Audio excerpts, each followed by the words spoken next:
Finally Skoda के बाद अब VW ने भी अपना फेसलिफ्ट वर्जन टाइगुन लॉन्च कर दिया है। वैसे सिर्फ लॉन्च ही किया है, प्राइसिंग अभी बताई नहीं है। आजकल सारी कंपनियां सेम वही प्रोसेस फॉलो करती है, पहले अनवील करती है, बाद में जाकर प्राइस को रिवील करती है। वेल ये जो VW टाइगुन है इसमें कुछ अपडेट तो अच्छे खासे, जैसे फेसलिफ्ट की बात करते हैं तो रिवाइज फ्रंट एंड है, रिवाइज रियर एंड है। अगर इंटीरियर वाइज बात करते हैं तो यहाँ पे भी काफी कुछ चीजें अपडेट की गई है, रिफ्रेश डिजाइन देखने को मिल रहा है, यानी गाड़ी पे काम तो किया है।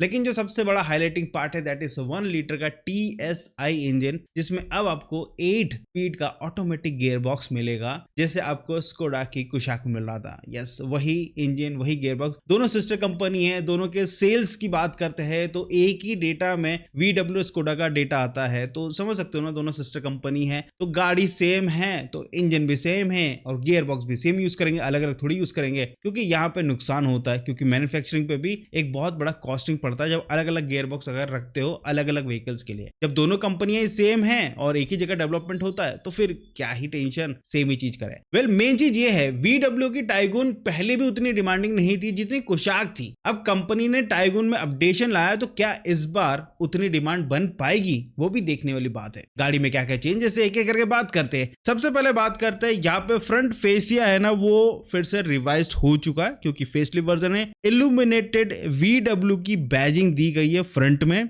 न्यू LED हेडलैम्प्स है, वो भी कनेक्टेड लाइट बार के साथ। ग्रिल स्लिम हो चुका है पहले से, बम्पर रीडिजाइन किया गया फ्रंट का। GT वेरिएंट लेते हैं तो पूरा ब्लैक्ड आउट एलिमेंट आपको मिलने वाला है। यहाँ पे कंपनी ने 17 इंच के अलॉय व्हील्स का डिजाइन थोड़ा सा चेंज किया है, थोड़ा नया लुक देने के लिए। रियर की बात करते हैं तो यहाँ पे रियर में इल्यूमिनेटेड VW का लोगो यहाँ पे भी मिलता है, फ्रंट में भी है, रियर में है। रियर में रेड कलर का है। LED टेल लाइट है, सिक्वेंशियल टर्न इंडिकेटर मिलेगा, रिवाइज्ड बम्पर है और बहुत मॉडर्न लुक के साथ आपको रियर एंड देखने को मिलता है। साइड बाय साइड अगर पुराने और नए वेरिएंट की बात करें तो देख सकते हो भाई, लुक वाइज नया वेरिएंट अच्छा है। वैसे करना भी चाहिए नया, क्योंकि वो पुराना जो वर्जन था उसको काफी समय पहले अपडेट किया गया था एंड ये अपडेट जरूरी था। कुशाक में भी और VW टाइगुन में भी जरूरी था, फाइनली कर दिया कंपनी ने। हालांकि अगर इनसाइड्स की बात करें, इंटीरियर्स की बात करते हैं तो यहाँ पे आपको सेम वही डैशबोर्ड लेआउट देखने को मिलने वाला है, बट विद 2 टोन फिनिश के साथ। 6 डिफरेंट अपोस्ट्री है,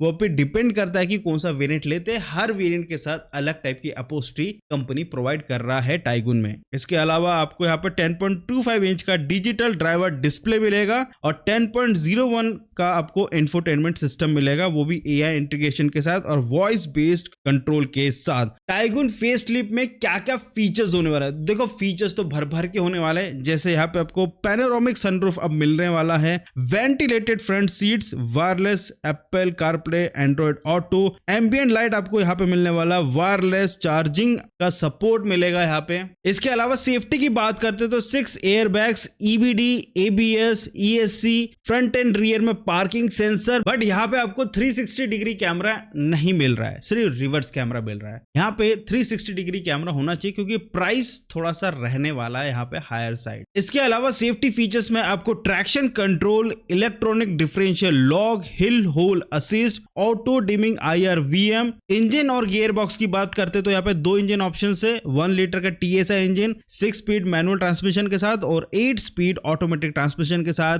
ये जो इंजन है 115 HP 178 न्यूटन का टॉर्क जनरेट करता है। और इसमें दूसरा ऑप्शन है दैट इज 1.5 लीटर का TSI इंजन जिसमें 150 HP and 250 Newton of torque. यहाँ पे आपको 7 स्पीड का DSG ट्रांसमिशन मिलता है। स्टैंडर्ड की बात करते हैं तो 4 इयर्स एंड 1 लाख किलोमीटर की वारंटी मिलती है इस VW टाइगुन में। वही अगर मैं वेरिएंट्स की बात करता हूं तो कंपनी राइट नाउ नए फेसलिफ्ट के साथ टोटल 11 वेरिएंट्स प्रोवाइड कर रहे हैं। एक एक करके मैं आपको बताते चलता हूं। पहला जो वेरिएंट है base model that is comfort line, 1 litre का मैनुअल ट्रांसमिशन, यहाँ पे ऑटोमेटिक ट्रांसमिशन नहीं होगा। लेकिन इसके बाद वाला जो मॉडल है दैट इज हाई लाइन, उसमें आपको दोनों ही ऑप्शन मिल जाता है, 1 litre manual transmission and 1 litre automatic transmission. इसके बाद जो वेरिएंट आता है that is top line. Top line में भी 2 वेरिएंट है, 1 लीटर का मैनुअल ट्रांसमिशन, ट्रांसमिशन, 1 लीटर का ऑटोमेटिक ट्रांसमिशन। उसके बाद आता है हाई लाइन प्लस, जिसमें आपको 1 लीटर का ऑटोमेटिक ट्रांसमिशन सिर्फ ऑप्शन मिलता है। इसके बाद वाला जो वेरिएंट है, इसके ऊपर वाला variant, that is GT line 1 litre वाला मैनुअल ट्रांसमिशन। अब जीटी लाइन में मैंने आपको पहले बता दिया है, काफी चीजें ब्लैकआउट आपको थीम देखने को मिलने वाला है। इसके बाद वाला जो मॉडल है that is GT line 1 litre automatic transmission, अभी मैनुअल था, अभी ऑटोमेटिक। उसके बाद आता है जीटी प्लस क्रूम। अब इसमें आपको मिलना स्टार्ट होता है 1.5 लीटर का टीएसआई इंजन, जिसमें आपको 7 स्पीड का डीएसजी ट्रांसमिशन मिलता है। उसके बाद जो टॉप मॉडल है that is GT plus sports 1.5 litre TSI, वही आपको 7 स्पीड डीएसजी का आपको गियर बॉक्स देखने को मिलता है। हालांकि प्राइसिंग अभी के टाइम में अनवील नहीं है, जैसी अनवील होगा मैं आपको इस चैनल पे अपडेट दे दूंगा, और जिस समय प्राइस अनवील होगा उस समय मैं आपको वेरिएंट एक्सप्लेन करके बता दूंगा कि किस वेरिएंट को मैं बेस्ट वैल्यू फॉर मनी बोलता हूं। देखो 1 लीटर का ऑटोमेटिक इंजन बहुत अच्छा है, अगर आप एवरेज के लिए सोच रहे हो तो भी 1 लीटर का इंजन थोड़ा सा बेटर आपको एवरेज प्रोवाइड कर देगा, क्योंकि इस बार गियरबॉक्स थोड़ा सा बेटर दिया है इसी कारण से। तो दोस्तों यही था नए फेसलिफ्ट वर्जन VW टाइगून का। आई होप आपको वीडियो अच्छा लगा, और ये इन्फॉर्मेटिव वीडियो अच्छा लगा तो छोटी सी रिक्वेस्ट है, लाइक से सब्सक्राइब जरूर करिएगा। कोई थॉट है, कुछ कमेंट है तो जरूर कमेंट करके बताइएगा, जिससे लोगों को पता चले कि पुराने टाइगून में क्या क्या दिक्कतें हुई है लोगों को। और साथ में ये भी जरूर बताइएगा कि VW की सर्विस कैसी है, वो कैसी है, एटलीस्ट लोगों को पता तो चले। अगर कोई कमेंट बॉक्स पढ़ रहा है तो उसको ये पता चले कि VW का स्टेटस क्या है राइट नाउ इंडिया में। अगर कर रहे हो तो बहुत बहुत शुक्रिया, मिलते हैं अगले वीडियो में, बाय बाय।